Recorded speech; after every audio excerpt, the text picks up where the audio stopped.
Be a decisive moment at the court today. The judges will decide whether Jane Aduka Mensah, who is the first respondent or the Electoral Commission, appears in the witness box to be cross-examined by the petitioner's lawyers. That's where we have gotten to in this particular hearing. And so once that is cleared, then the proceedings would continue. Interesting moments we're going to have in court today.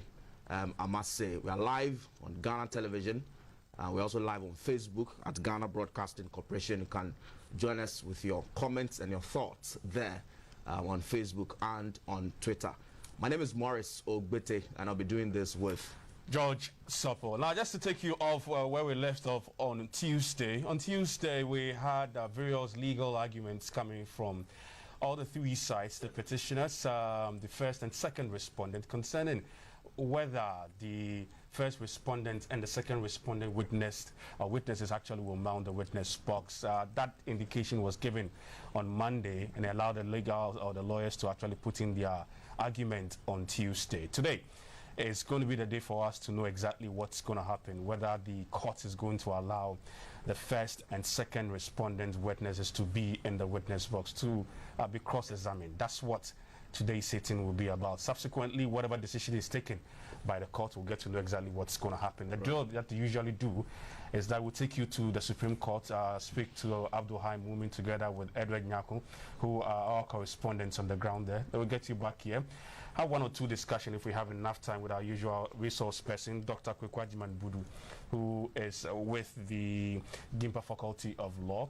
And when the time is up at 9:30, we'll take you into the Supreme Court for the proceedings to begin. Right. So, Judge, before we go to Abdul and if they are ready, without going into the matter itself, I guess you would like to see the first respondent, and for that matter, the second respondent in the witness box. I mean, as an individual, as a person who is following this particular case. There are two issues here. Right. The first has got to do with the law and courts. Okay. And the second one has got to do with the public and what plays in the media. As we speak, what's happening is in court. Sure. So what the law says is what the judges are going to tell us. But in public, like any other Ghanaian who would wish that, okay, let's also hear from the chairperson of the Electoral Commission. Let's also hear her side of the story. There have been lots of things that have been said so far. At least let's know exactly what's going to happen and all that. We're all anticipating to know what's going to happen. But as I said, there are two issues here. What's out there in the public and what's in court. Right. What's important is what the court is going to say. So we wish and what the law says. I'm very happy you spoke about the law. Yes, the law and the public opinion. And the public opinion. Right. So I think Abdul Haim Mumin and the team are ready, and so we'll take you to the premises of the Supreme Court for some pre-discussions. But just before we move to Mumin, just for you to know, the petition is going to be on GTV. The Supreme Court petition here is going to be on GTV, and GBC News will have that of the ministerial vetting. So we're having the two on our platform. But for the petition, it's going to be on GTV, and for the vetting will be on GBC News. All right. So let's join Abdul Haim Mumin at the Supreme Court.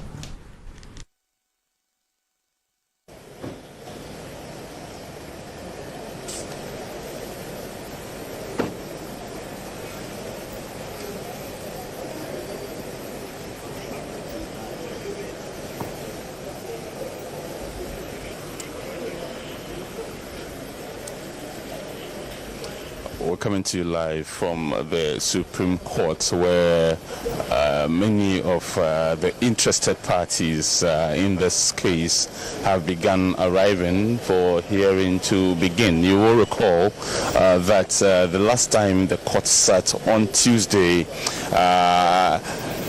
it had to do with the cross-examination of the third witness of the petitioner, Mr. Robert Joseph Metal Nunu, whose cross-examination ended on Tuesday. Soon after the cross-examination ended, lead counsel for the first and second respondents, in this case the Electoral Commission and Nana Adodanko Kufado's lead counsels,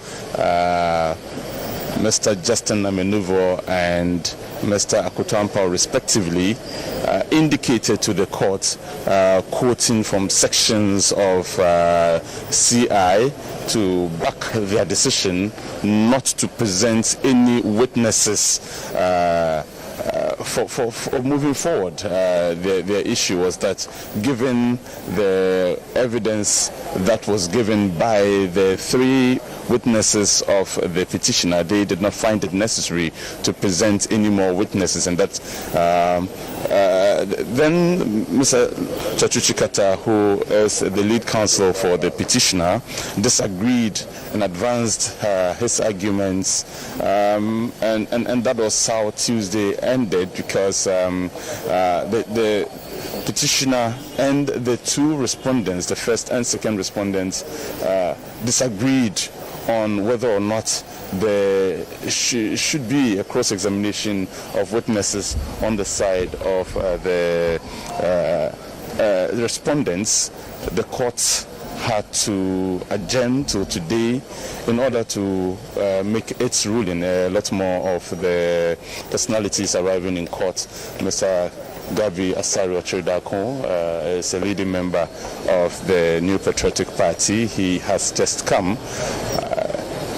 Professor Jane Nana Opoku-Agyeman, the running mate to former President John Dramani Mahama, who in this case is the petitioner, has also arrived. She arrived a couple of minutes ago and went through the COVID-19 protocols here at the Supreme Court and has already made her way. She indeed has been here from day one.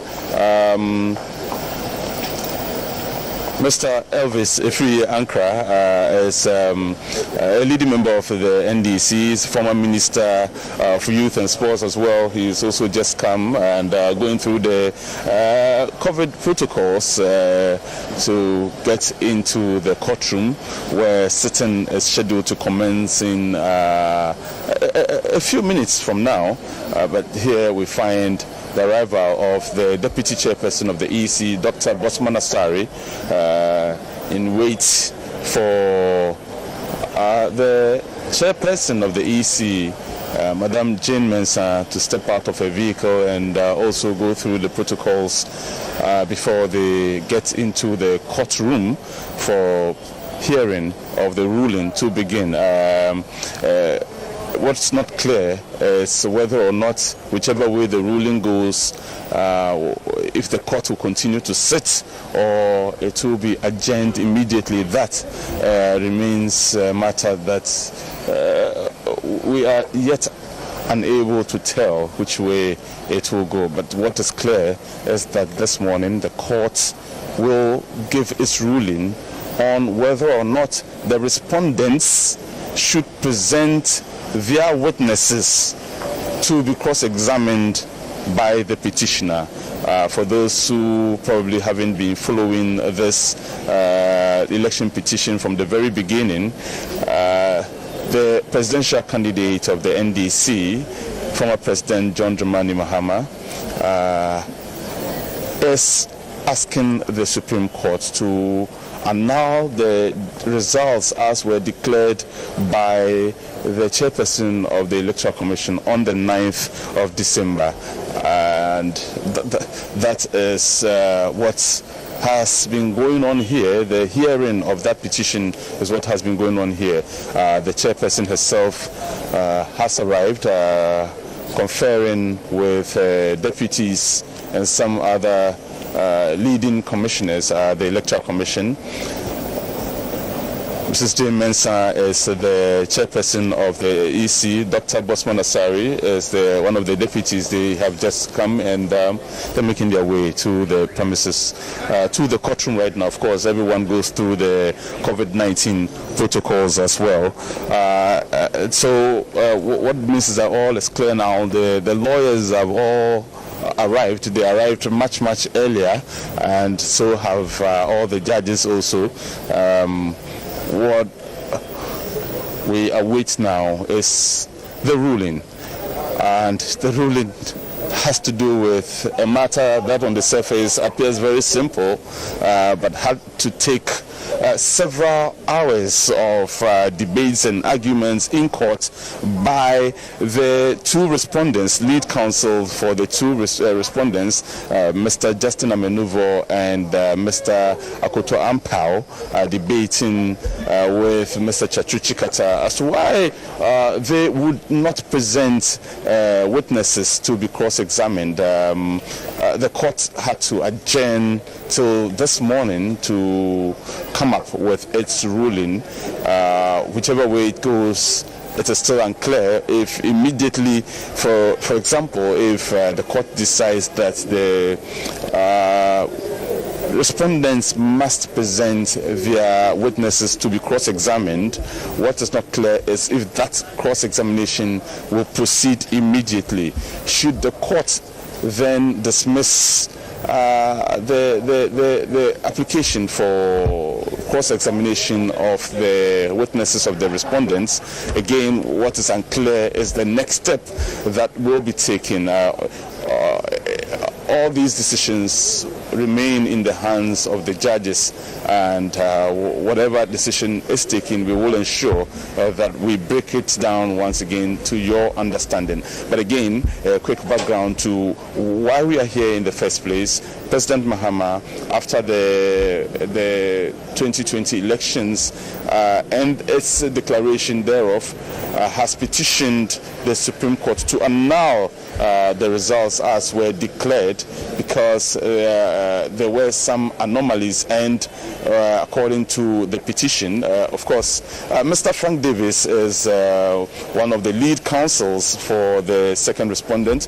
He has arrived and is going through the protocols, will make his way to the courtroom. Again, taking you back to the story. So, former President Mahama, okay, and then we have Mr. John Boydu. Mr. John Boydu is the General Secretary of the New Patriotic Party. The leading parties in this case are all interested in very much in this matter, and so all the leading figures and leading party officials have been here since day one. The chairman of the NDC, Mr.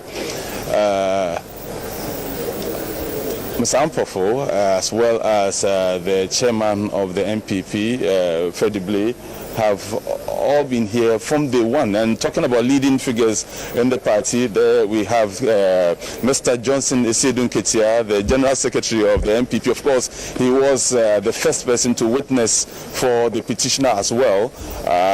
He has also been here from day one. On the first day, Mr. Johnson Esedun Ketia sat in the witness box. He hardly answered any question, because then the issue had to then do with some other matters before eventually the following day his cross-examination began. So he's one of those who has been cross-examined by lawyers for the first and second respondents. Of course, we know that the petitioner has presented three witnesses already. Mr. Johnson Esedun Ketia, the General Secretary of the NDC, his cross-examination was immediately followed by the cross-examination of Dr. Michael Pesa-White. Dr. Pesa-White was one of those who represented the petitioner in the National Collation Room, what is popularly known as a strong room at the EC's headquarters.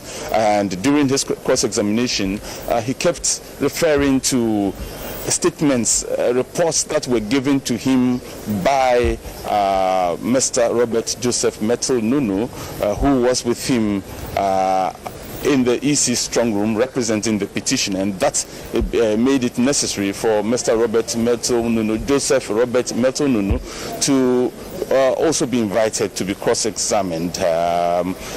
His cross-examination was done by video call. Apparently, he made it clear to the court that due to some health issues, he was unable to make it to the courtroom. The court granted that, and provision was made for video call to be made for him to be cross-examined. Prior to his cross-examination, you will recall that again, a matter of controversy did come up. That controversy had to do with whether or not there was somebody with him in the room who could be influencing the answers he might be providing during the process of cross-examination. That concern was raised by Mr. Akoto Ampao. Mr. Akoto Ampao then insisted that the court should ensure that a judicial officer be present with Mr. Robert Joseph Metonunu to prevent him from perhaps getting answers from a third party. And so on. And so that's how far we have come in this. After his cross-examination, then the debate as to whether or not the respondents, the first respondents, said they were not interested in presenting any witnesses because to them the petitioner had not made any strong case that warranted them to present witnesses. The second respondent's lead counsel, Mr. Akoto Ampao, made a similar argument. Of course, the petitioner's lead counsel, Mr. Chachuchikata, objected, and the court had to rise, and they will be making their decision today. Mr. Kojo Ponkroma is the Minister Designate for Information. He has come and he's one of the lead spokespersons for the second respondents legal team, also making his way here. We'll get back to the studio where we will then prepare to start our the proceedings in court as the judges prepare to take their seats now. So basically, this is what we are here today to witness in court, the ruling as to whether or not the petitioner's lawyers will be allowed to cross-examine witnesses, or in other words, whether the respondents will be compelled to provide witnesses to be cross-examined by the petitioner's lawyers. That remains to be seen when the judges take their seats. In the meantime, we'll go back to the studio as we prepare for the arrival of the judges.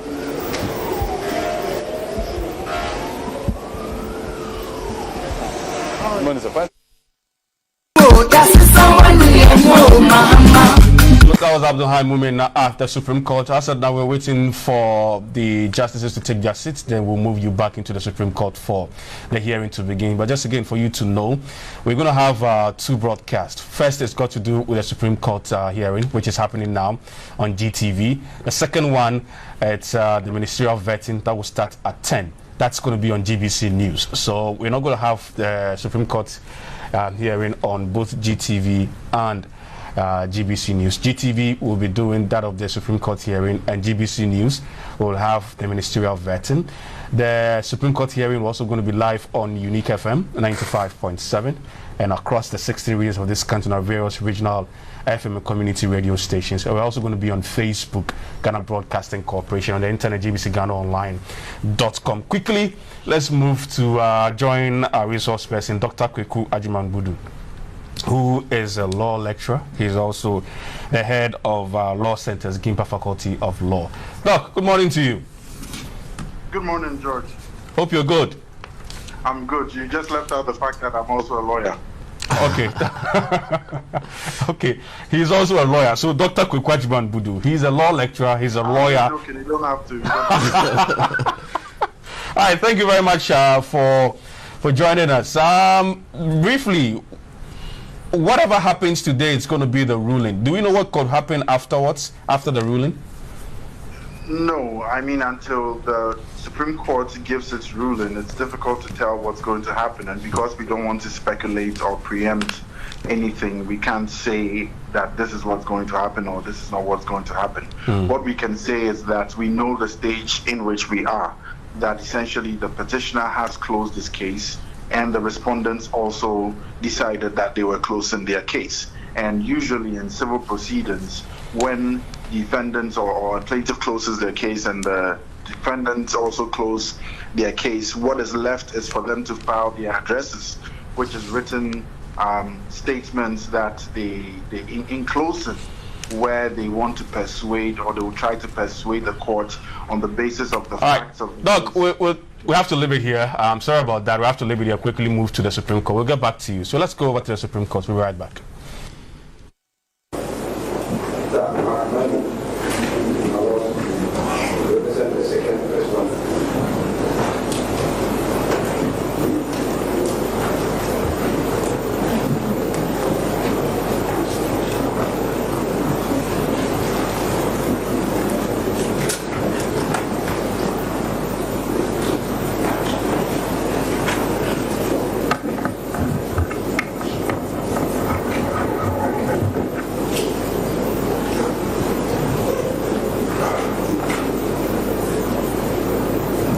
If your lordships please, I appear for the petitioner, and my learned friend Tony Later is with me. He's just a few minutes delayed, but he's shortly here.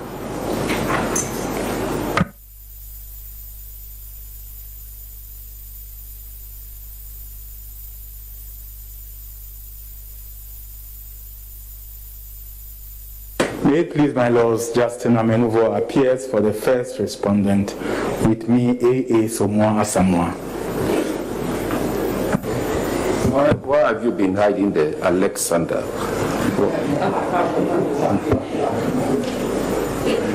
Alexander Somoa Asamoah.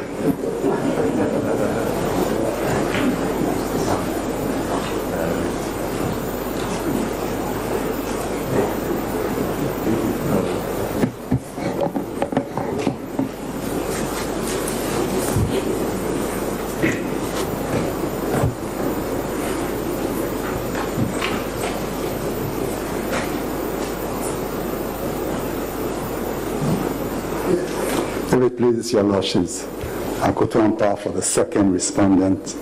My lords, with me are my learned colleagues Frank Davis, Kweku Estrefi, and Yao Pong. Are they your learned colleagues or your learned friends?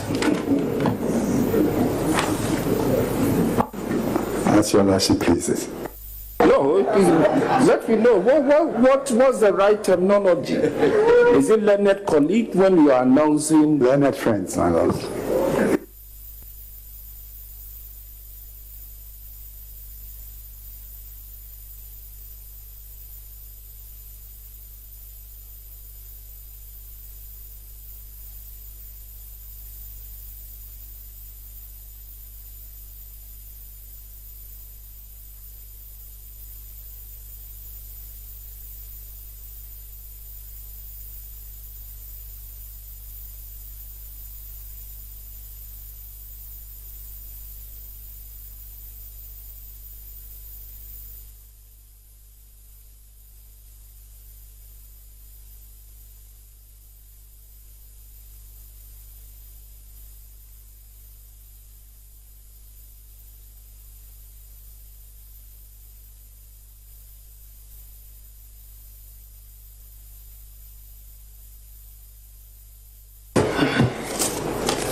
This is the ruling of the court. The fundamental issue raised in this objection is whether or not the first and second respondents in this petition could be compelled by this court to give evidence, notwithstanding their express indication to the court that they do not intend to do so. This petition was brought under Article 64, Clause 1 of the 1992 Constitution. The petition seeks to challenge the validity of the election of the president in the 2020 presidential elections conducted on the 7th December 2020. At the close of the petitioner's case, counsel for first respondent announced to the court that the first respondent does not intend to adduce any evidence in the case and therefore wanted its case closed. Counsel for second respondent associated himself with the position taken by the first respondent and reiterated that the second respondent would also close his case because he was not adducing any evidence. Both counsel submitted that having regard to the evidence led by the petitioner through his witnesses, they did not deem it necessary to adduce any evidence in the matter. The two counsel relied on Order 36 Rule 4.3 of the High Court Civil Procedure Rule CR 47 and Order 38 Rule 3E Sub Rule 1 and 5 of CR 47 as amended by the High Court Civil Procedure Amendment Rules 2014 CR 87. Learned counsel for the petitioner has opposed the position taken by the respondent and argued that the respondents, especially the first respondent, cannot refuse to adduce evidence in this petition. The grounds upon which counsel for the petitioner opposed the petitioner's decision not to adduce evidence are that they have both elected to adduce, respondent's decision not to adduce evidence are that they have both elected to adduce evidence in that they have filed and served witness statements as ordered by the court. Counsel for the petitioner argued further that the first respondent in particular, besides filing an answer to the petition, has also specifically deposed to an affidavit in opposition to an application to serve interlocutories in which the chairperson indicated her availability for cross-examination. Finally, it was contended by counsel for the petitioner that the first respondent chairperson performs a very important constitutional function and as such must be made to adduce evidence in his petition to account for his stewardship to the people of Ghana. In their submission before the court, counsel for respondent, particularly for the first respondent, sought to rely on Order 36, Rule 4, Sub Rule 3 of CR 47 and Order 38, Rule 8E of CR 87. We have carefully examined the above rules and our opinion that the provision that is relevant in the determination of this issue is Order 38, Rule 3E of CI 87, which specifically deals with the use of witness statements in civil trials. We deem this rule to be crucial in view of the position taken by counsel for the petitioner, among others, that the filing and service of a witness statement connotes that a party has elected to adduce evidence at the trial. We recall that the filing and service of witness statement in this case was in compliance with an order of this court as part of the pre-trial protocols before trial commenced. It is also an undisputed fact that a defendant in a case can elect whether or not to adduce evidence at the close of plaintiff's case when such a defendant is called upon by the court to open his or her defense. We are of the considered opinion that it would be wrong in law to hold that a party is deemed to have elected to adduce evidence as soon as that party files and serves a witness statement in compliance with the court order. To hold so would mean that once a party files and serves a witness statement, that party mandatorily has to mount the witness box and adduce evidence at the trial. This position is not borne out of the rules. Indeed, Order 38 Rule 3E Sub Rule 5 clearly provides otherwise as follows, quote, if a party who has served a witness statement does not call the witness to give evidence at the trial or put the witness statement in as hearsay evidence, any other party may put the witness statement in as hearsay evidence, end of quote. The above rule implies that when a witness statement is filed and served, the party who files it may choose not to give evidence at the trial. The principle is the same in viva voce evidence, where a party or witness who mounts the witness box testifies in chief and fails to turn up for cross-examination. Such a witness cannot be compelled by the court to appear for cross-examination. He suffers the penalty of the evidence being expunged from the record. This is exactly the position the respondents have taken in this petition, where both respondents have decided not to adduce evidence even though they have filed and served witness statements. The above rule also points to the fact that a witness statement filed and served does not constitute evidence in law till the author of the statement mounts the witness box, takes the oath, and prays that the witness statement be adopted as evidence in chief pursuant to Order 38 Rule 3E Sub Rule 2, which provides thus, quote, where a witness is called to give oral evidence under Sub Rule 1, the witness statement of that witness shall stand as the evidence in chief of that witness unless the court otherwise orders, end of quote. In view of the clear provisions of the rules referred to above, we do not agree with the submission of counsel for the petitioner that when, as in this case, an answer to the petition was filed at the pleading stage and witness statement filed, the respondents had elected to adduce evidence at the trial. We are also of the opinion that the filing of affidavit in interlocutory applications with the averment that the deponent will be available for cross-examination does not make the deponent compellable to adduce evidence at the trial. Counsel for the petitioner has argued that because the first respondent performs a very important constitutional duty when it is sued in an action such as this case, different rules should be applied. However, counsel failed to refer us to any provision of the 1992 Constitution or any statute which require that the first respondent, being a constitutional body, should be subjected to different rules of the court, and our own industry did not unearth any such authority. The law is that parties before this court must always comply with the no rules of procedure and settled practice regulating the jurisdiction of this court, regardless of the nature of the case. See upon versus Attorney General and others, 1999-2002 Ghana Report 402. The first respondent is not subject to any different rules of procedure because it is a constitutional body.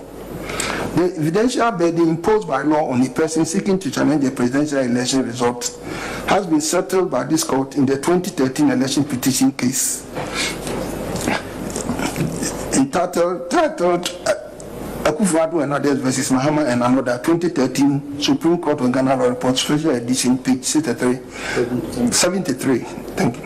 After citing with approval several decisions of courts in some Commonwealth countries, notably Nigeria, Uganda, Kenya, and Canada, Ebina JSC concluded at page 218 thus, quote, accordingly, the petitioner bear the burden of proof to establish not only that there were violations, omissions, malpractices, and irregularities in the conduct of the presidential election held on 7th and 8th December 2012, but also that the said violations, omissions, malpractices, and irregularities, if any, affected the result of the election. It is after the petitioners have established the foregoing that the burden shifts to the respondent to establish that the results were not affected. The threshold of proof should, in principle, be above the balance of probability. We have started JSC's dictum to drive home the legal proposition that the petitioner in an election dispute stands or falls on the strength of his or her own case and never on the weakness or otherwise of the evidence of the respondents. Counsel for the petitioner cited to us the case of Small Abiabia versus Ademu Dramani and Attorney General number 4, 2012, one Supreme Court of Ghana Law Report, page 374, in which this court ordered a party to adduce evidence because that party had already adduced evidence in the form of an affidavit. That case is distinct from what is before us now, and it must be read in its context relative to the facts before the court then. In that case, this court was dealing with the submission of no case in a trial admitting affidavit evidence, unlike the current petition, where this court is dealing with witness statements which are unsworn and are not yet evidence. Indeed, the distinction between that case and the current case is clearly demonstrated in the ruling of Dr. Datiban JSC, who delivered the ruling of the court at page 357 of the report. The learned jurist delivered himself as follows, quote, it is the unanimous view of this court that the first defendant, Ademu Dramani, should be called upon to open his defense in the interest of justice. This case does not have the ordinary characteristics of a trial, say the High Court. The procedure before this court is such that before the commencement of oral testimony, in this case, the first defendant had already put matters in evidence by affidavit. In this circumstance, it is artificial and hardly sustainable to disregard the evidence already adduced by the affidavit of the first defendant and proceed to an assessment of a no-case submission made on his behalf, as if the evidence on record is that of the plaintiff. End of quote. The distinction here is that in the petition before us, the first respondent has not put before us any evidence in the form of an affidavit or otherwise. As already stated, learned counsel for the petitioner only referred us to an affidavit deposed to by the chairperson of the first respondent in opposition to an interlocutory application to serve interrogatories.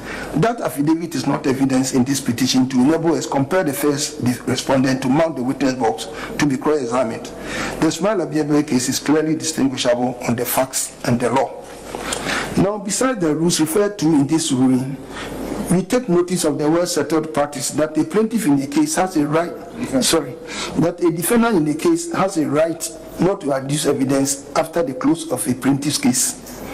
This right, which originates from the common law, has been incorporated into several trials in our jurisdiction through case law and has been applied in several cases in our courts. The general principle of law is that a party cannot be compelled to adduce evidence in a trial. In this direction, we intend to refer to some cases on this principle of law. In Yamecha vs. Ansan, 1989-92 Ghana Law Report, page 152, Court of Appeal, and PRJ, as it then was, delivered at page 155, that's quote, the plaintiff contended that since the first defendant did not give evidence, judgment should have been entered against him. I do not agree. A party to an action need not give evidence himself. A party to an action needs not give evidence himself. Provided he can adduce evidence of some sort from other sources, the court would have to look at that evidence in considering the totality of the evidence before it. In Baron versus Labi, 1962, one Ghana Report 168, in the practice note, Olenuji as he then was delivered himself as follows, quote, a party to a suit is not bound to give evidence, and the court cannot compel him to give evidence if he does not want to. And if a party, having gone into the witness box and sworn or affirmed, elects to give no evidence, his opponent is not obliged to cross-examine him. This procedure, therefore, is not irregular and cannot vitiate the proceedings and the judgment in the case. End of quote. In Tai and another versus FIBA International, 2017-2018, 2 Supreme Court Ghana Law Report 906 at 919, Poaman JSC opined as follows, quote, it must be remembered that the fact that a defendant does not appear to contest a case does not mean that the plaintiff will be granted all that he asks for by the court. The rule in civil cases is that he who alleges must prove on the balance of probabilities, and the burden is not lightened by the absence of the defendant at the trial. The absence of the defendant will aid the plaintiff only when he introduces sufficient evidence to establish a prima facie case of entitlement to his claim. End of quote. In Ama versus Hydroform Estate Limited, 2013-2014, 2 Supreme Court of Ghana Law Report 1551 at 1567, which was cited to us by Counsel for Respondent Benny JSC, held as, quote, a court has no duty to call upon any party to testify in the case. The court acts as an umpire and only hears such evidence as the parties will prefer. Whether the parties will testify or not is none of the court's business. Indeed, a court to insist that the party should testify will amount to the judge descending into the arena of conflict. After determining the tribal issues, the trial court leaves the field clear for the parties themselves to decide who will testify. We know of no law or rule which entitles a court to call upon a party to testify in the action. If such a law or rule does, we would venture to say that it is inapplicable under legal dispensation. End of quote. Finally, we refer to the case of the Society of Lawyers versus Sir William Otto Jeffrey, BT 2000 Queensborough Division Commercial Court, which on the facts is similar in terms of procedure with the current case before us, incited by counsel for the second respondent. In that case, all the witnesses had served their witness statements in accordance with pre-trial directions under the civil procedure rules, but lawyers had decided not to call them to testify at the trial. An application was made to the court for an order requiring the opposing party to call the witnesses at the trial so that the applicant could cross-examine them. Creswell J. held that in civil proceedings, the trial judge had no power to dictate to a litigant what evidence he or she should tender. There was no obligation to call witnesses. It was counsel's duty to decide what evidence was called and the order in which it was called. The instant court had no jurisdiction to make the order sought. The law is therefore settled that a party will not be compelled to enter the witness box and testify in support of his or her case. It is a risk parties who decline to give evidence take, knowing perfectly well that the court will be left with no option but to proceed with the available evidence before it. Counsel for the petitioner has strongly submitted to us that we should not apply the Society of Laws case to the peculiar facts of this petition because the first respondent, being a constitutional body, with defined responsibilities must be brought before this court to be cross-examined as a way of accounting to the people of this country for its stewardship. The Society of Laws case, like this petition, also deals with witnesses who have served witness statements and have decided not to give evidence to be cross-examined. We are amended to state that our jurisdiction invoked in this election petition is a limited jurisdiction clearly circumscribed by law.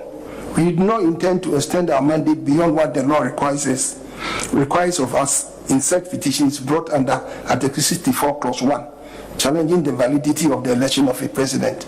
Simply put, we are not convinced and will not yield to the invitation being extended to us by counsel for the petitioner to order the respondent to enter the witness box to be cross-examined. Accordingly, we hereby overrule the objection raised by counsel for the petitioner against the decision of the respondents declining to adduce evidence in this petition. As the court pleases. We are most grateful to the court. And also we are most grateful. Please, you will rise for about 20 minutes. My Lord, yes. Respectfully, before you rise, I think I ought to notify your Lordship that we will now seek your Lordship's permission to reopen our case in order to have a subpoena on the chairperson of the Electoral Commission. Now, my Lords, we know that we can issue a subpoena without leave, but since we have closed our case on the assumption that she would be, so we intend to file a formal motion. Counsel, it's a court of record, so like you correctly pointed out, you come by your form, you'll be heard. Very well. Yes, but you come back and give directions for the further trial.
Welcome back. So that's us the ruling, and you've heard it coming from the presiding judge, that's the Chief Justice.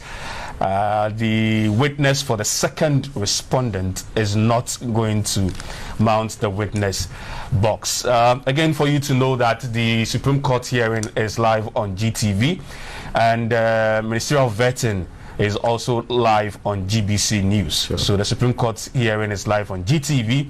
The Ministerial Vetting is also live on GBC News. And the sign language interpretation is provided by Youth Bridge Foundation and the National Council on Persons with Disability. We're also live on radio.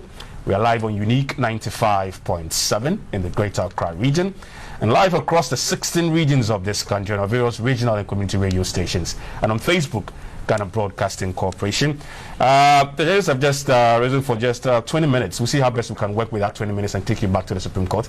We've been joined via Zoom, Dr. Kweku Ajiman-Budu, who is a lawyer, he's a law lecturer, and the head of Law Center's Gimpa Faculty of Law. Doc, once again, thanks for joining us and thanks for your patience. Thank you, George. All right, help us to understand what just happened. Although I've just given the final line that the presiding judge gave out, but help us to understand exactly what happened. So what happened was from the discussion we had the last time we met. And basically, there were two competing arguments from both sides. The petitioner was arguing strenuously that to the extent that the respondents had filed their witness statements in compliance with the Supreme Court's directions to file witness statements, if any, then they had elected at that point in time to adduce evidence. So there was no question as to whether or not a defendant can decide not to adduce evidence or open their case. It seemed clear that all parties were on an equal footing or understood that particular principle, that it was open to a defendant or a respondent in this case not to adduce evidence at the close of the petitioner's case. The question then now was whether, having filed and served those witness statements in compliance with the Supreme Court's directions, did that mean that the witnesses were going to be called, or that did it mean that they had elected to call witnesses and at all costs they had to call witnesses who would then be subsequently cross-examined? That was the position of the petitioner, that the election took place at that point when they chose to comply with the Supreme Court's directions. The respondent, on the other hand, were of the opinion that on the basis of the rules, or the 38 Rule 3E of the High Court Civil Procedure Amendment Rules of 2014, CI 87, that they could, even though they had filed the witness statements, they could decide not to call the particular witness or witnesses to actually testify. And to the extent that the witness statement was not yet in evidence, they could not be compelled to at all costs open their case. And this was the sticking point between the two parties. And we just heard the Supreme Court deliver its ruling on this particular matter, where they essentially they overruled the objection of the petitioner in terms of the respondents deciding not to open their case or not to adduce any evidence. They cite, or the 38, in actual fact, they say that the critical rule that is applicable is on the 38 Rule 3E of the 3E5, I believe, of the High Court Civil Procedure Amendment Rules, which provides the opportunity for a defendant or a respondent in this case to file a witness statement but decide not to call that witness to testify or even put the statement in as hearsay evidence, whereas or whereupon an opportunity will then be on any other party or available to any other party to then decide to put in that witness statement as hearsay evidence. So in a nutshell, the Supreme Court has overruled the objection taken by the petitioner in relation to the respondents not opening their case or deciding to close their case and not adduce any further evidence. Okay, so as we speak, what's the available evidence in front of the court now? So the evidence that the court has is what has been adduced so far. And the court made mention of the fact that the burden of proof is so that's the evidential burden of persuasion is on the petitioner, and it has been settled in the 2013 election petition. So you had the Supreme Court cite, I believe it was a quote from Adinyera JSC. Yes, precisely, where she suggested that the burden was on the petitioner and an election petition of that nature to prove that on the basis of the evidence that they have, there were those irregularities, malpractices, and all that. And once they've done that, they need to, if they've been able to establish that, then the burden will shift to the defendant or the respondent to also adduce evidence to possibly refute that assertion that would have been made by the petitioner. So generally speaking, that burden is on the petitioner in a case, in an election petition case of this nature. So what options are available right now in terms of the air before the court are what has been adduced so far, the testimony of the witnesses that have been called by the petitioner. You remember the petitioner has called 3 witnesses, Mr. Johnson Asiedu Nketia, Dr. Pesa White, and I believe Mr. Rojo Meto Nunu, Robert Joseph Meto Nunu.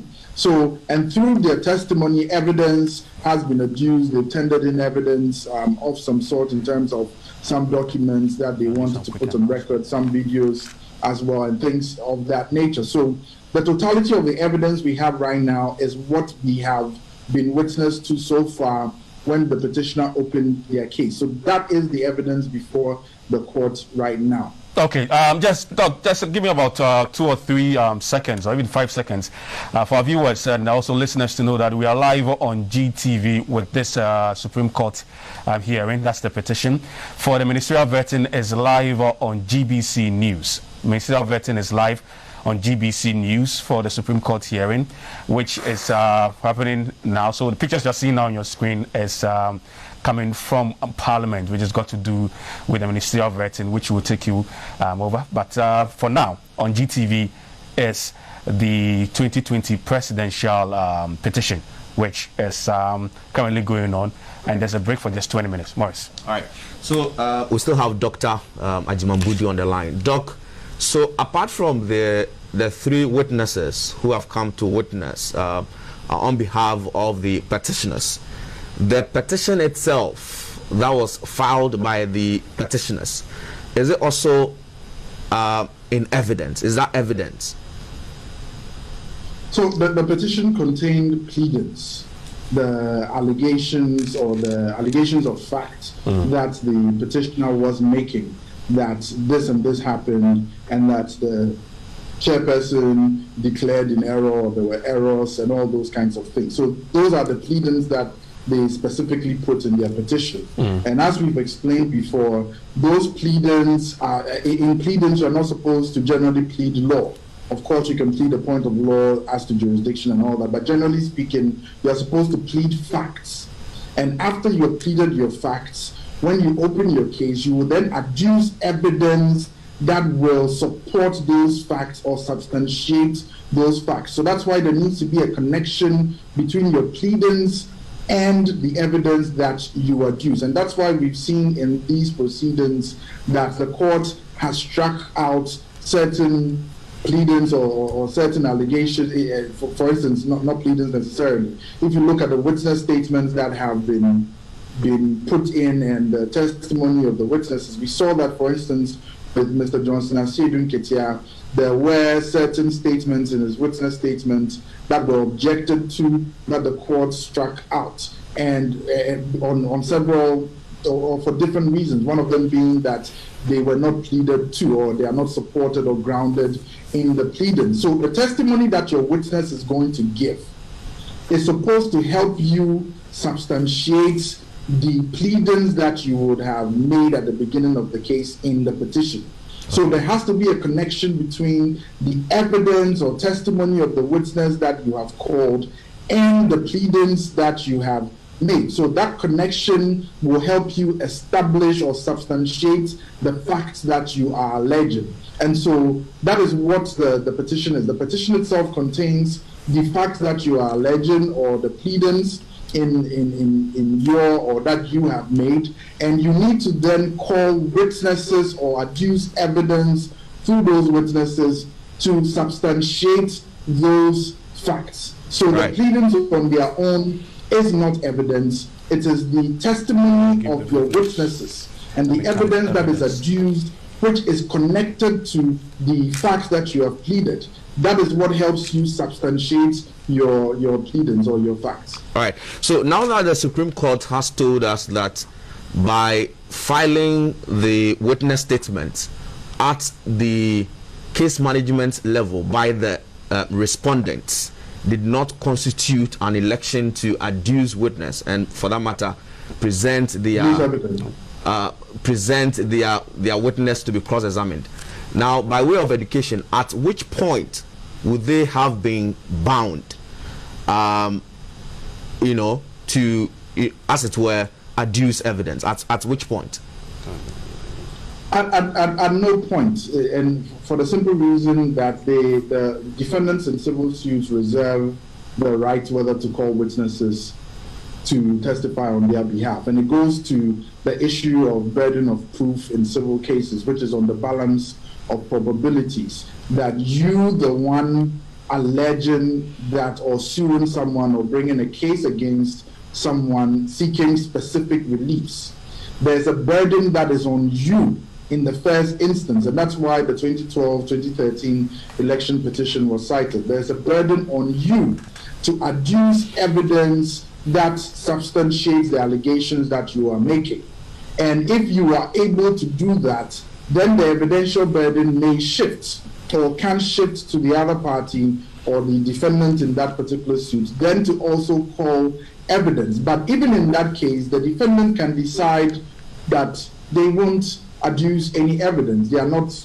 It is not by force that they have to, at all instances, defend the suit. And in this particular instance, what the respondents were saying is that on the basis of the evidence that had been adduced so far, they do not believe that the petitioner has discharged his burden of proof, that he has met his evidential burden to warrant them to even open their case. So what they're saying is that essentially their case should stand or fall on the basis of the evidence that's before the courts right now, and they choose not to adduce any further evidence, which means that the court should be able to decide the matter on the basis of the evidence that they have before them. All right, Doc, the evidence before the court now is the petitioner's evidence, right? Generally speaking, yes, because they called evidence first. They made their case first. So the first and second respondents don't have any evidence at all in court? Not that they don't have any evidence in court. They are choosing not to call evidence. They're choosing. You remember that during cross-examination, for instance, they sought to impugn the credibility of some of the witnesses and all that. They sought to introduce certain documents. They sought to play videos and things of that sort. But what we can say is that the burden at that point was on the petitioner. So it's not as though to suggest that it is all the evidence in the case is from or emanates solely from the petitioner, but generally it was the petitioner's duty to call evidence in the first instance, after which the defendants or the respondents will decide whether or not they will call evidence on their own behalf or in defense of whatever it is that has happened at that particular point in time. But they believe that on the basis of the evidence so far before the courts, the totality of the evidence before the courts, that the petitioner has not met his evidential burden to warrant them to even open any defense whatsoever. And who is to determine whether the petitioner has met its evidence burden or not? Well, generally speaking, it will be the court that will determine at the end of the matter. But the petitioner, so for instance, there's what in civil trials is referred to as a submission of no case. So a submission of no case is essentially where the plaintiff has closed this case and the defendant will decide that on the basis of the evidence adduced so far, the defendant has no case to answer. So they will make a submission of no case where they are put to an election one. But there was no case.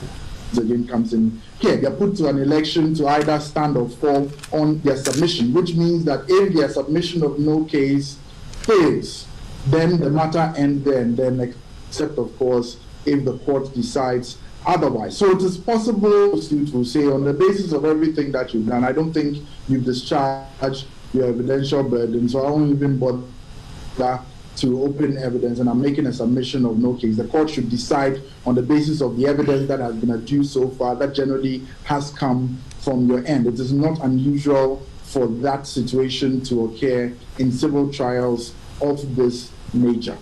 Now, for something like this, and to determine the final outcome of the case, is it a risky position or a risky card to take if you are a respondent in cases like this? Because in reading the judgment, you heard the Chief Justice saying that, every responsibility is on the respondent based on the consequences that comes out of this decision taking. What's the risk in such a decision? It may be risky for a defendant in a civil suit generally to decide not to call evidence. But once again, it's all a question of strategy. It's a question of what you believe, because... Hello? Doc? All right. Looks like we're having challenge. Yes. Can you hear me? Yes, I can hear you clearly. All right. So please go on. Your last... Yes, I'm saying that Yes, I was talking about the risk. You were asking about whether there was a risk. Yes. So what I was saying was that it all depends on strategy, and it depends on what you deem appropriate at that particular point in time. So if you're a defendant and you believe sincerely that on the basis of the evidence adduced so far by the plaintiff hasn't even made any case in the first place to warrant you to even open a defense, you take that risk to not call evidence. So what happens is that the court will decide on the basis of the evidence that is before it, which would have at that point been generally adduced by the other side, the plaintiff. And so it's a risk in the sense that if the court finds that the plaintiff's evidence shows that they made their case, essentially the plaintiff has won that particular matter, or the matter will be decided in their favor. So that's the risk involved, because if you choose to call evidence, then you are seeking to sort of disprove or counter whatever evidence has been adduced by the other party. But if you sincerely believe that the other party has not even met their evidential burden, which at the end of the day, like I'm saying, it is the court that will ultimately decide. But you can take that risk and say, I'm not going to call any evidence. The court should decide on the basis of everything that is before it. And so that is what it is. It's possible for you to take such a step. All right. So we have to go for a quick break. When we return, we'll look at the other options, which was outlined by the counsel for the petitioner, and move into other areas to just, we'll be right back. Just stay with us. We're going for a quick break. We'll be right back.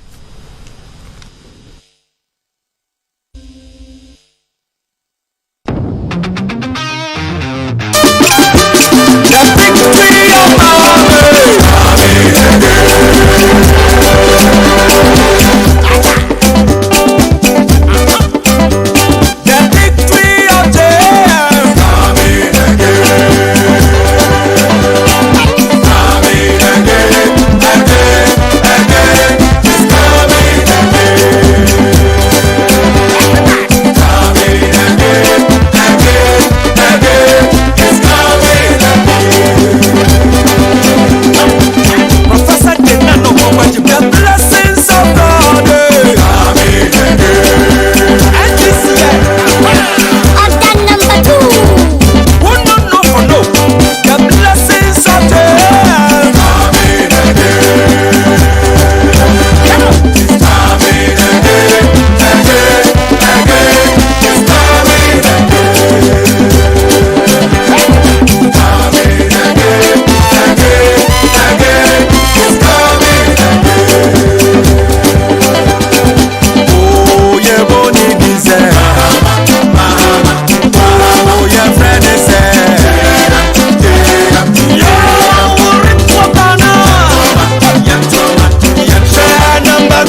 Yasasawani yamu mahama. Yafi mahama. Yasasawani yamu mahama. Yanu yamu. Yasasawani yamu mahama. Yasasawani yamu mahama. John mahama. Yasasawani yamu mahama. Yafi mahama. Yasasawani yamu mahama. Yasasawani yamu mahama. Yasasawani yamu mahama. Yasasawani yamu mahama.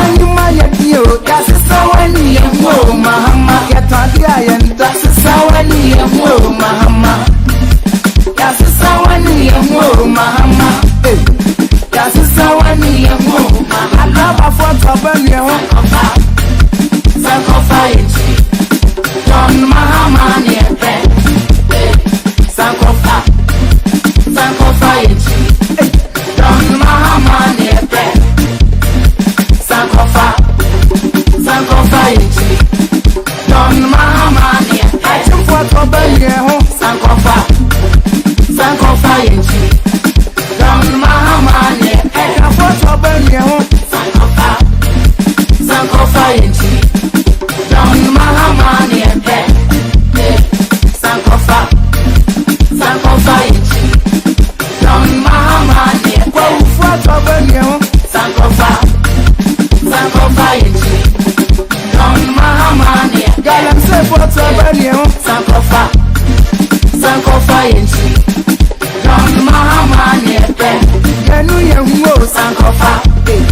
Sankofa inchi John Mahama nepe Yafi mahamo John Mahama nepe Yafi mahamo John Mahama nepe Yanu yamu John Mahama nepe Yanu yamu John Mahama nepe Na yepe Sankofa inchi John Mahama nepe Sankofa inchi John Mahama nepe Yanu yamu Sankofa inchi John Mahama nepe Sankofa inchi John Mahama nepe Sankofa inchi John Mahama nepe Omanuma yadio Omanuma mahama Asisa wajinyo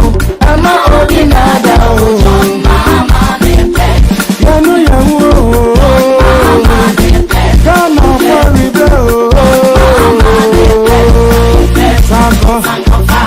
Sankofa inchi Ghana for John Mahama nepe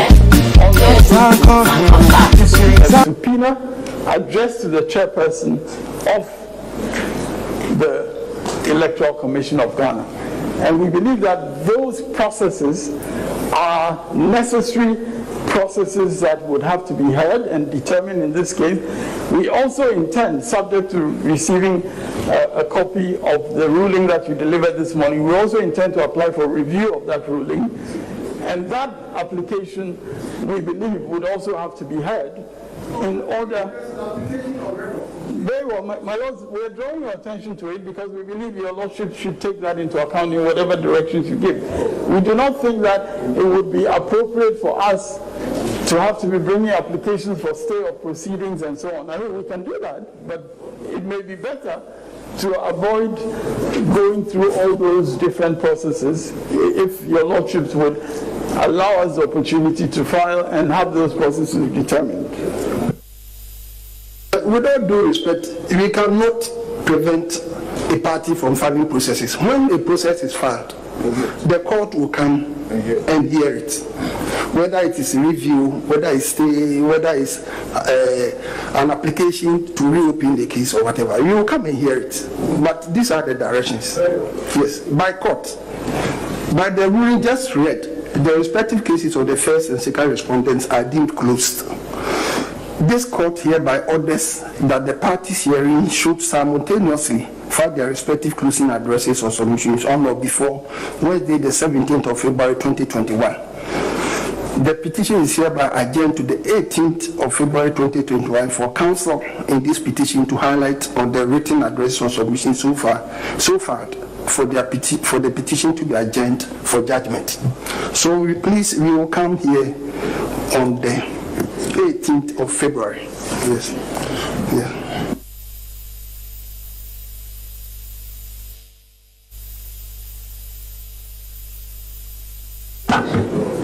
My lords, there is also a matter which arose in connection with your issue 2, and I wonder whether that has been resolved. I think we should, as a matter of record, know.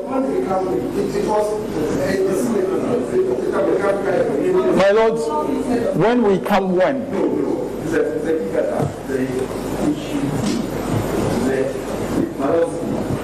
We are correcting to whether or not, based on the data contained in the declaration of the first respondent of, not for, of the second respondent as president-elect, no candidate obtained more than 50%. Can your lordship go over that again respectfully? So, whether or not, based on the data contained in the declaration of the first respondent of, not for, of the second respondent as president-elect, no candidate obtained. So it's simply that the for should be off. To be off. That's the only correct. That is the only correction.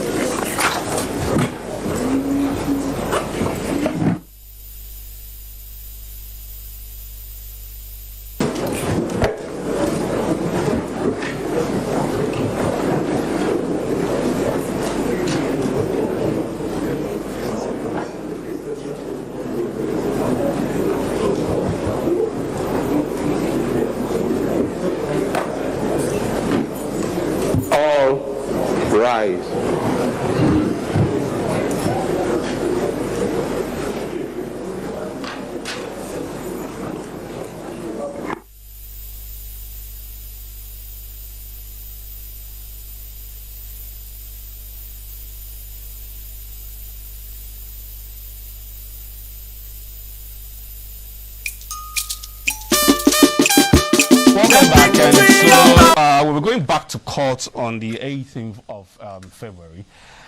Between that time to the 17th, they are allowed to prepare their final legal argument, addresses final arguments and all that will address the court and submit it by the 17th.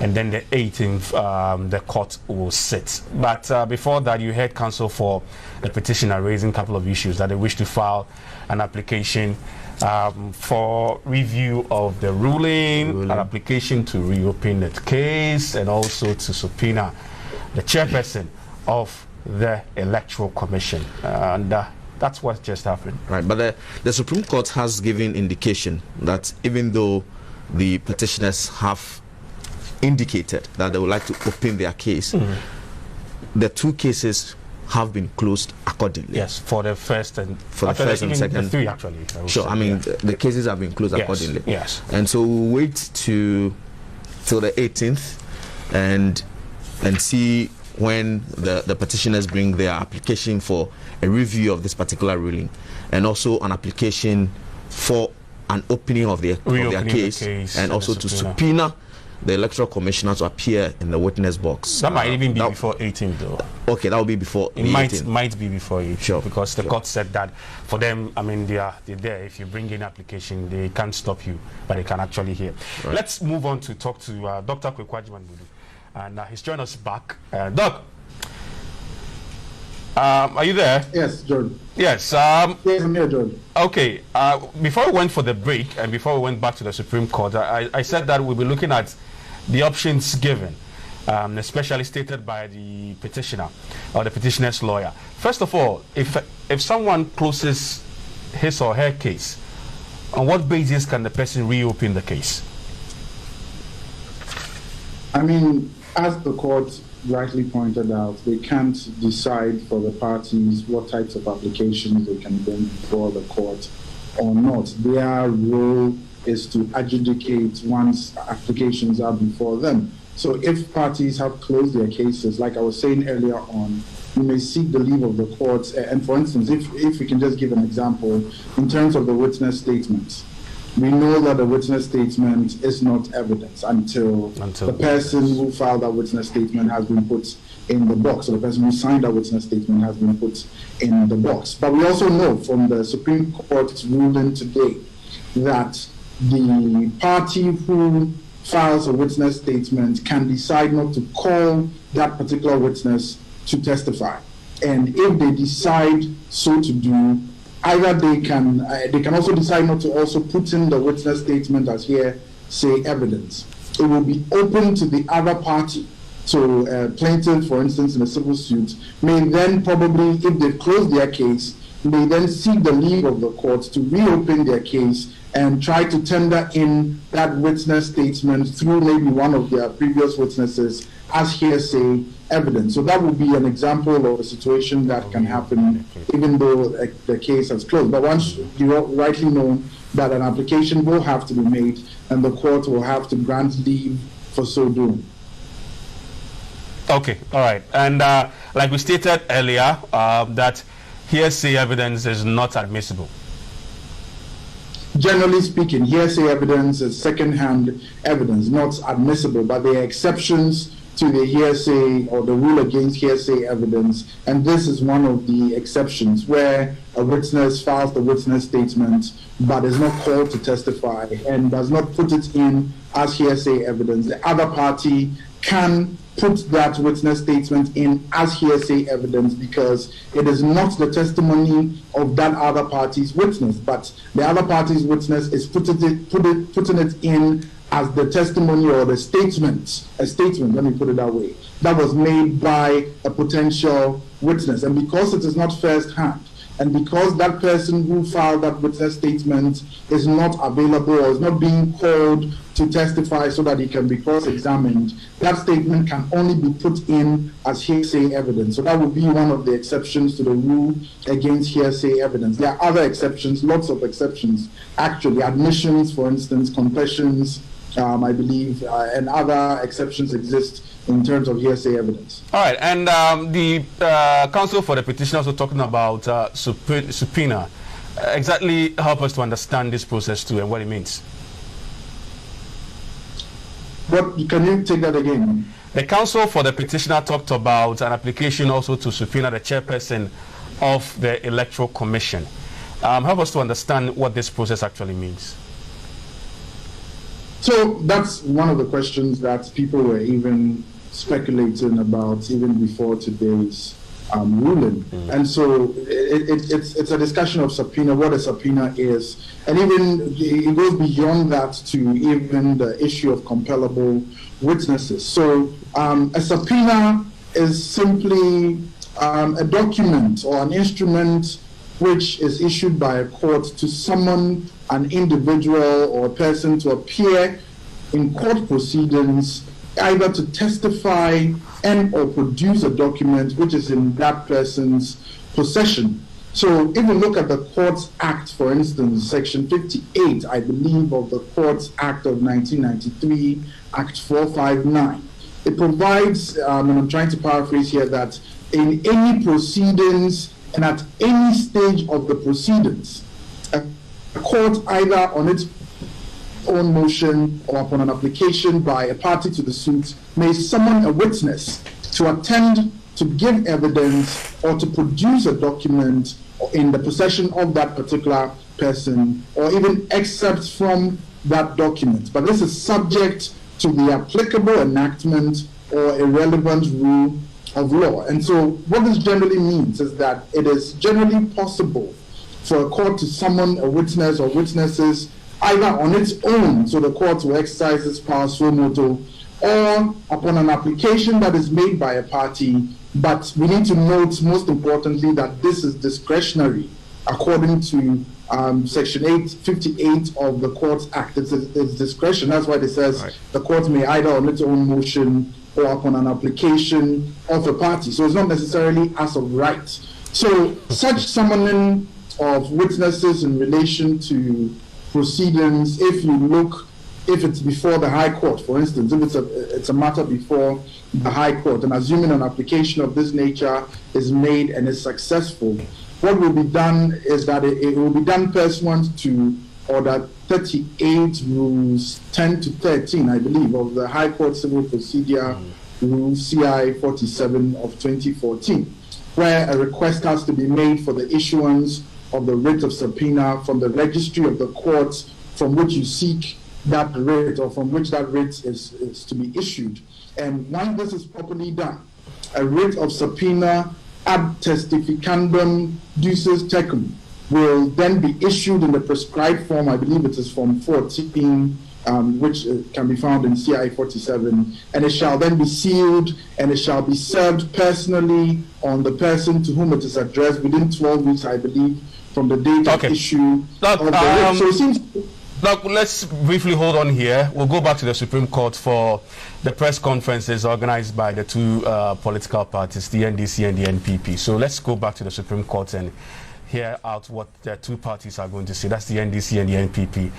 They are after court proceeding press conference. We'll be right back.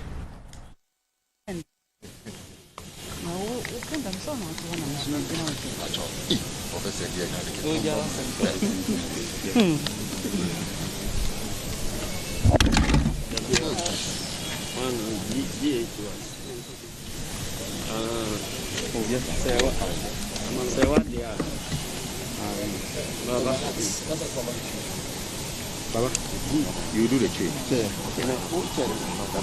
Are you ready? Are you ready? Okay.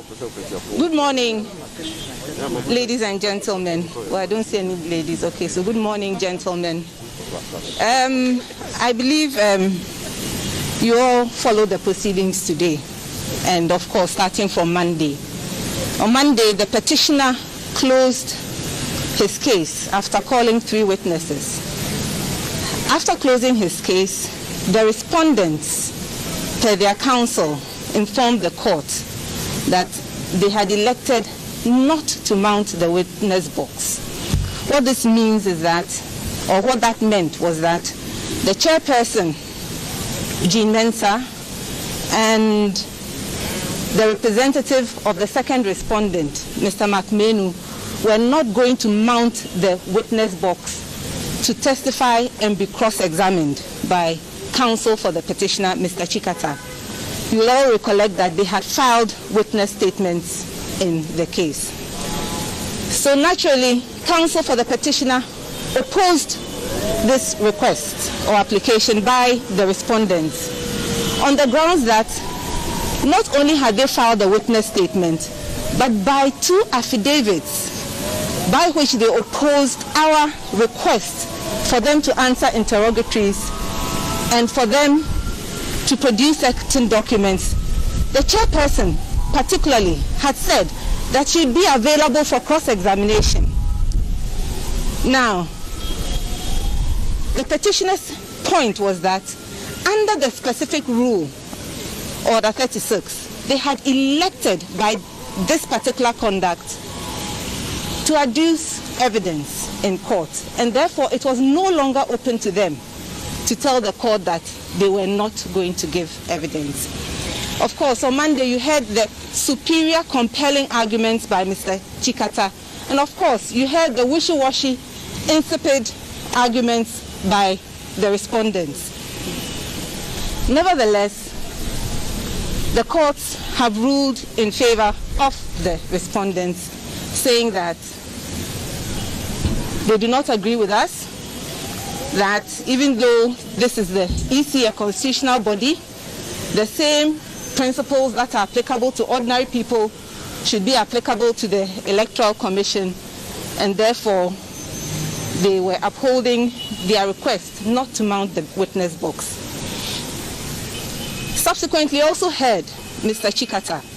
He said, well, if that is the decision of the court, then he's going to apply. In fact, he's in the process of filing an application for us to reopen our case and to subpoena the chairperson of the Electoral Commission. And so that is the status now. So now, for us, those are important. There are important lessons to be learned from this. Now we have an EC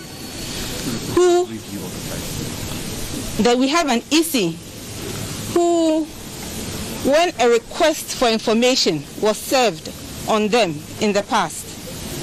They refused to respond.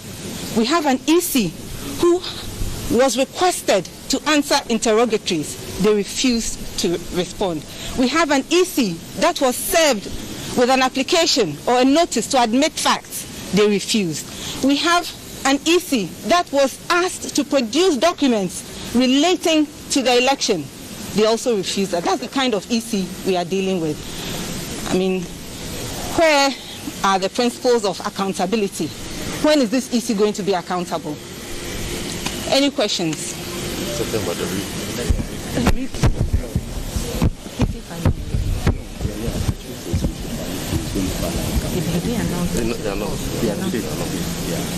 Yes, ma'am. Counsel for Petitioner also announced that he will also file an application for review of the decision of the court. So that's 2 applications he'll be filing. I'm sorry, review of the decision we had today. Today's decision. Okay. He will apply for a review of that decision. Okay, so maybe that even gives me the opportunity to ask this question. You have described as superior the argument made by Mr. Chikata against the application, and as wishy-washy the argument made by lawyers for the respondents. Yes. How would you, in that position, describe the ruling that we have from the court today? The ruling is the decision of the Supreme Court of Ghana. We have nothing to do but to accept it. We disagree with the decision, and so we are going to file an application for review.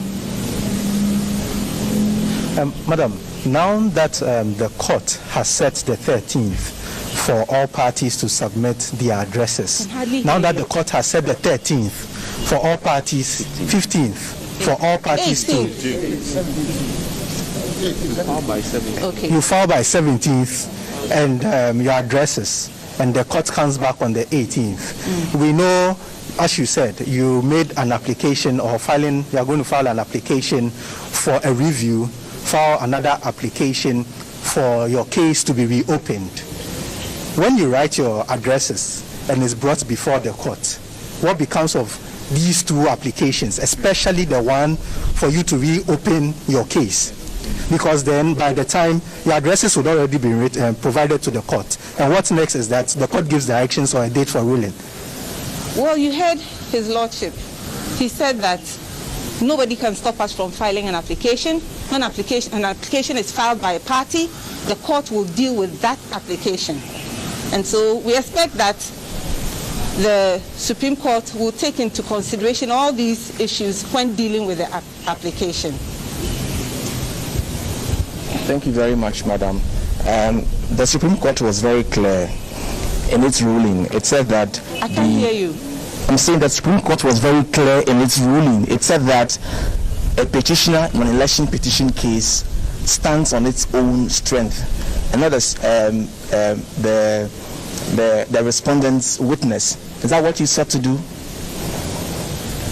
I didn't hear the last I'm asking if that's what you sought to do. I mean, using the respondent witness to make your case. Definitely not. We have the strength of our case, but as we have stated over and over again, the EC is accountable to us. She has to account for how did those errors arise. When did she discover those errors? What was the process of correcting the errors?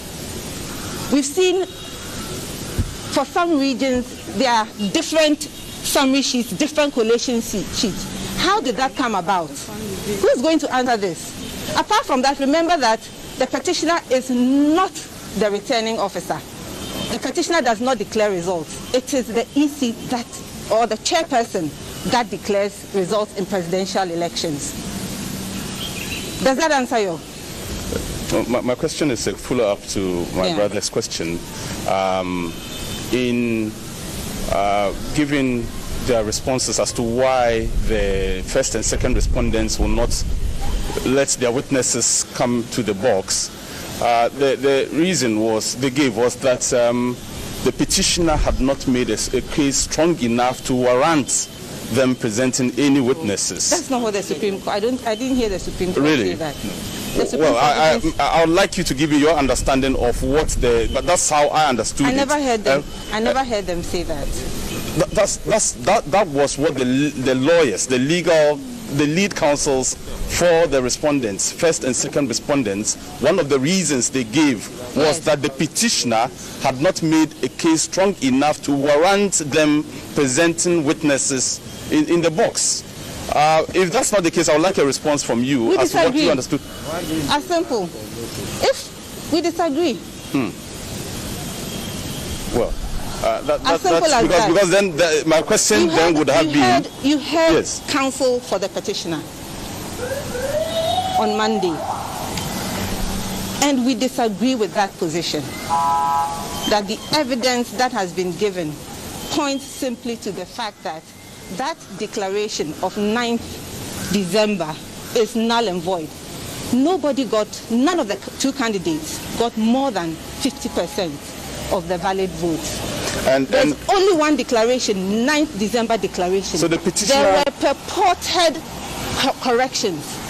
Have you seen any gazette notification dated on any of the purported corrections, the dates of the purported corrections?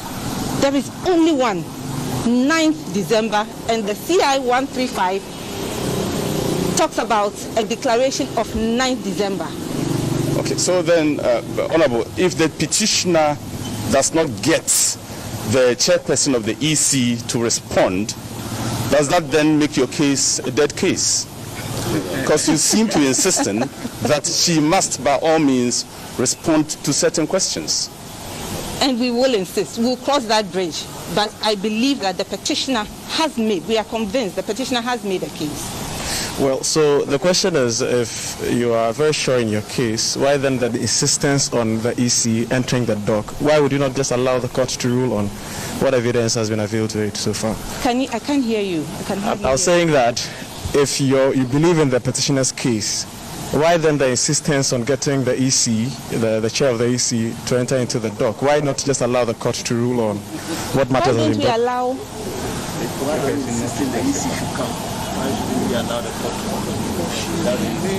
I am asking why the insistence on getting the EC to enter into the dock, because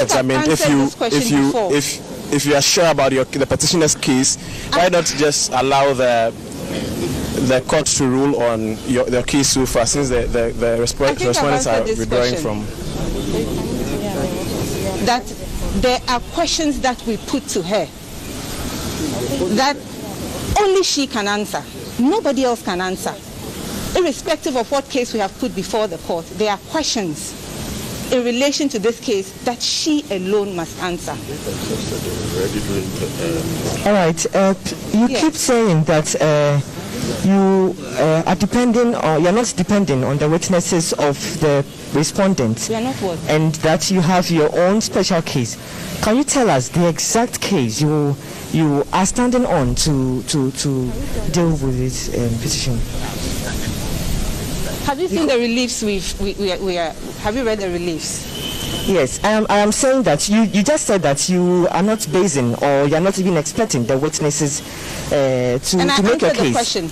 I answered the question that there are specific questions that she has to answer. It's as simple as that.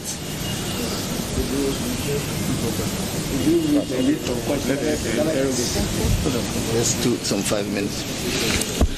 Yo, Enyanum, I say, and ye bar court as Citrano.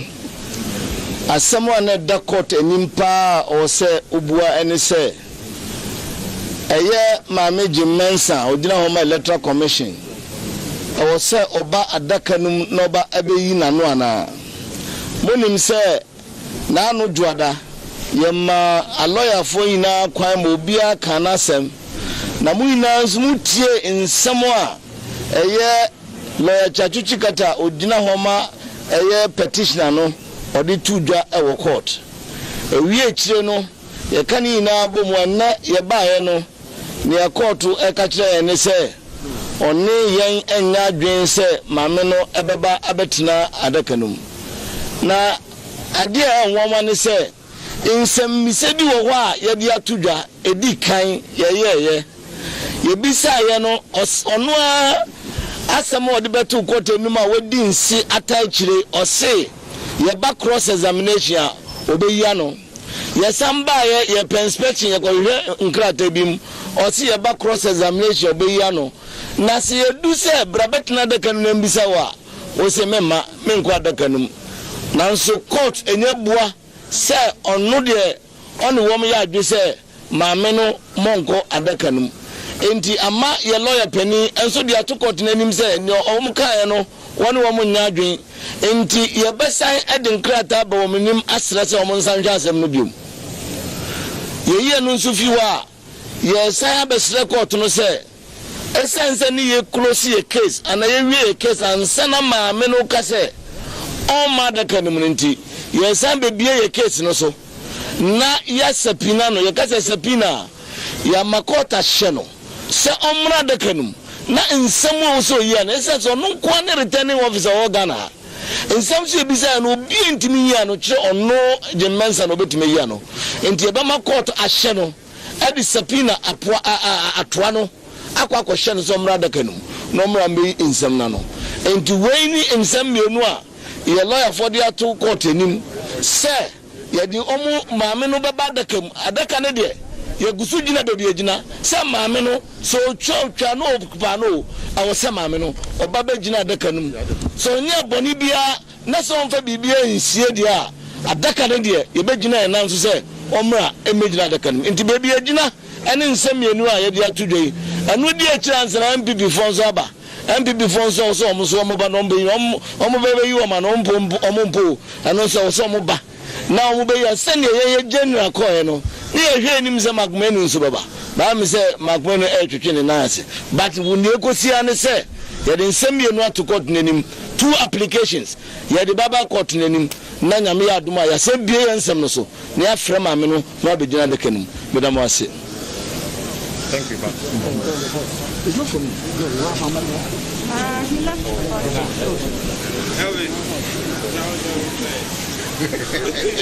You wish. Not to make myself your mama.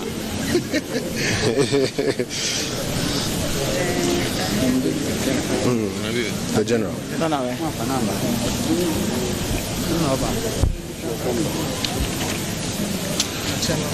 Colleagues, good morning. I think it's been one of the shortest days in court so far. We have some remarks to share with you. I want to start by quoting about 3 or 4 things that the Supreme Court of the Republic of Ghana, speaking through His Lordship the Chief Justice, put out today. First is that the law is settled, that a party cannot be compelled to adduce evidence under the circumstances that we are discussing. The law is settled on that matter. And you notice that the Supreme Court spent some time to educate all of us who are interested in the legal profession or are following this case on the various cases in times past when the courts have ruled, sometimes up to the Supreme Court, that that is the position of the law. Nyamiche versus Ansa, Bamo and Labi, and another, AMA and Hydrofoam Estate Society of Lawyers, they went at length to remind all of us that on several occasions the courts have had to lay down this rule and that the law is settled.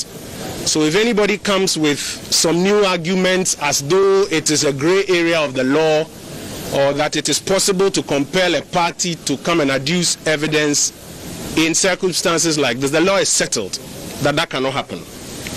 The second point that the Supreme Court has made, which I think is very important for us, is that a case is won on the strength of the plaintiff's case and not necessarily on the weakness of the defendant's case. A case is won on the strength of the plaintiff's case and not necessarily, even if so, on the weakness of the defendant's case. So this suggestion that the defendant, or in this case the respondents, must mount the witness box to enable the petitioner complete or strengthen or make a case is contrary to what the law and the practice has been for all of these decades. The third point that the Supreme Court has made today, that it has heard all of these arguments about she holds a constitutional office, the EC is a constitutional creature, and therefore there must be accountability. You remember that even for us speaking to you last week, we said if you want accountability, let's all go to Parliament, whether it's Public Accounts Committee or a parliamentary inquiry or something. But when you come and you apply to the court under some specific rules, you don't fail to meet that standard and then resort to that general argument. The court has said something about it, and I think we need to take note of it. It says that the fact that she holds a constitutional office and that there's a constitutional responsibility involved does not mean that a different set of rules must be made up. And I think it's very significant that the fact that she holds a constitutional office or that there are constitutional responsibility questions that are being raised does not mean that a different set of rules should be made up. So today, the question that the court invited us so that it will answer whether or not a party can be compelled to adduce evidence, the court has answered it and has given the many instances in which it has arrived at this similar position. Now, you remember that our colleagues on the other side opposed our statement to the court that we were closing our case. And please let me just take you back. They made their case and closed their case. When it was time for first respondent said that first respondent was also closing its case and did not intend to invite anybody to adduce evidence. And that closure took place. Second respondent did same. So all three sides have closed their case. That was when they objected that we cannot close our case and they cannot close their case until they bring in the EC chair to be cross-examined. And they opposed on three grounds. That they are of the view that she has already elected, or the EC has elected to adduce evidence. And you heard the long submissions that were made, even our colleagues who came before you tried to make a new case that election happened when the court gave orders for the filing of witness. Today the court has settled that matter, that is not true. The court gave an order that we should file witness statements. We even complied. They did not comply. The court had to give them leave to come and do it a second time. Compliance with those orders does not amount to election to adduce evidence. The court has settled that question. This other argument was made that because of some of the averments in her affidavit, it amounts to evidence in the substantive matter before the court. The court has explained that the affidavit in interrogatories does not amount to evidence. The affidavit at the interlocutory level does not amount to evidence in the substantive matter. And I think it's a major point of law that all of us who are following should now follow. And I think this conversation of constitutional rule and accountability has been dealt with. Now, the Supreme Court has also reminded us of the threshold of what an election petition has to be. You heard the court speaking through the Chief Justice refers to the ruling of 2013 that the party petitioning must show that A, not only were there violations, but the said violations affected substantively the result of the election. And that you have to establish this. It is after you have established this that the burden of proof shifts to the other side. And that you stand or you fall on your own case. And then very finally, you notice that the court was at pains to point out that sometimes some of the cases we have been citing are of no moment to the matter before the court. Sumaila Bilbil was raised. The court said it's of no moment in this matter. It has to be distinguished. Remember the last time they cited Elis Tamaklo. The court said it's of no moment to the matter we are discussing. So we think that it is important that some key attention is paid to some of these issues. Right now where we are is this. The petitioner who petitioned the Supreme Court that nobody won the election and that he has 5 witnesses to prove that nobody won the election. He's called 3 of the 5 witnesses and in the end has closed his case. The first respondent said, I don't have any witnesses who I think have to respond to this supposed case. And so I don't intend to adduce evidence. So I close my case. Second respondent has said same and has closed its case. And now the court has given orders for when we should bring our written submissions. Our lawyers have started working on that. We hope to meet the deadline that the court has put out. The petitioner is now informing the court that he intends to come with an application to reopen his case. Of course, that application to reopen the case and cite new evidence comes with its own legal threshold that they have to meet.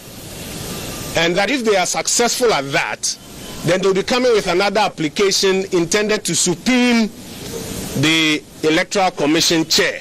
That also has its own legal standards. We find it curious that for a petitioner who claimed to have evidence to make their case, and who was not stopped in any way from calling all 5 witnesses, called 3, you saw how the 3 performed, whether or not they addressed the issues before the court, and was not forced by anybody to close his case, was not directed by anybody to close his case, voluntarily announced to the court that, my lords, we close our case is done, we have closed that, we've made enough of the evidence that must be made available to you, so our case is done.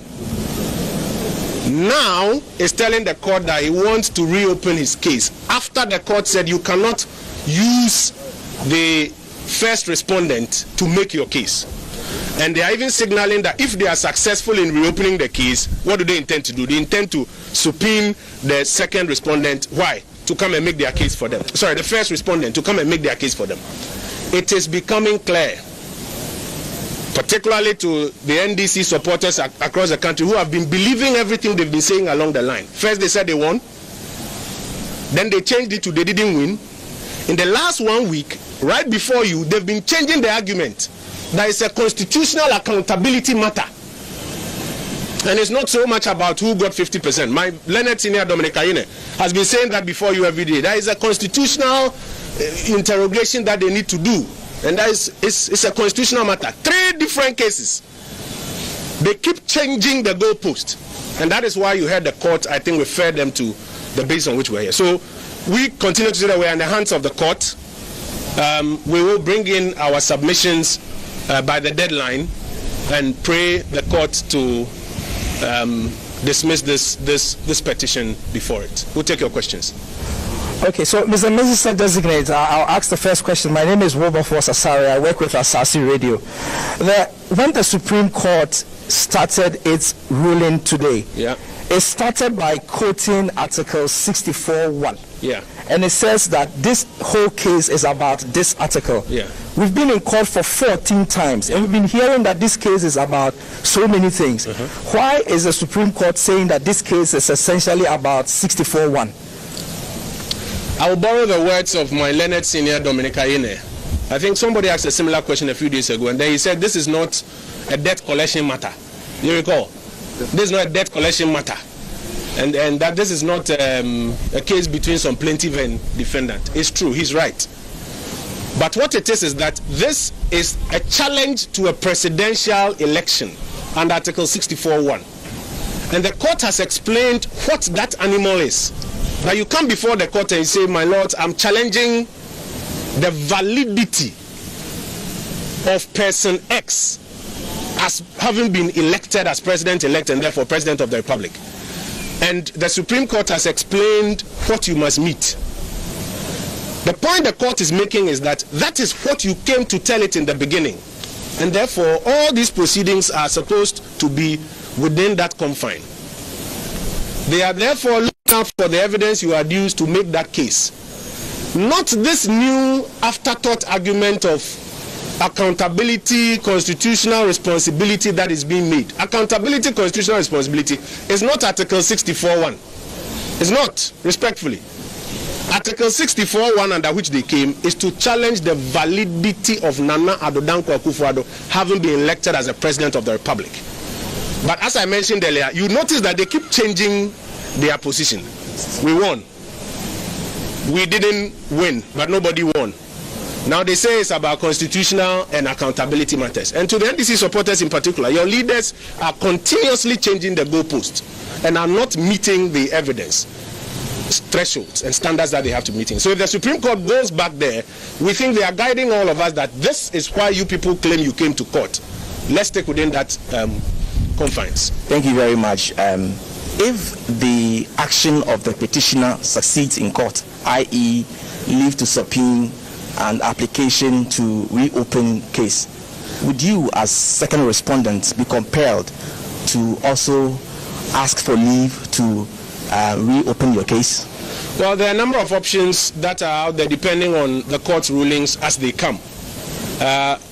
We are of the respectful, humble view that, as the court said today, the principle is that you cannot compel a party under these circumstances to adduce evidence. Even if you prove some fresh evidence and extreme circumstances under which your case should be reopened, and then you come with your second application for subpoena, what is that subpoena supposed to achieve? To compel the person that the court has said cannot be compelled to give evidence. The subpoena is now to compel that person to come and give evidence. We think it will be an interesting set of arguments. But wherever it goes, as we have said, if it becomes necessary that we put witnesses in the box to respond to issues, we are more than happy. I keep telling you that Chairman McMahon comes here every day prepared that if they cross a threshold, then we have to do that. We'll do that. But as you have noticed, unlike the petitioner who, as some of my colleagues have been suggesting, appears to be abandoning the case because he's been here twice, we are always here. If it becomes necessary, we'll be happy to mount the box. But now it's also becoming clear why we filed a submission of no case. Because on the face of the petition, it was, the preliminary legal objection, okay, that this is not an election petition properly so-called. It was clear on the face of the petition. And that is why we put in that application. Perhaps if we had even struggled to go and put in witnesses, would have been undermining that submission. That submission is still before the court for the court to consider. And so, depending on what the court decides to do, our senior lawyers will take, their next line of action. Indeed, I have heard conversations. I don't know if I have their permission to say this. I've heard conversations by some that if they elect to subpoena the EC chair, maybe we should also elect to subpoena the petitioner to be brought into the box. I don't know if they will agree to it at the end of the day, but it is part of the various, conversations. We'll see how it goes. Yes, sir. Based on where you have just landed, are you worried by the application coming up? Again, we have indication that there's going to be an application for review on the ruling given today. Is your side worried about the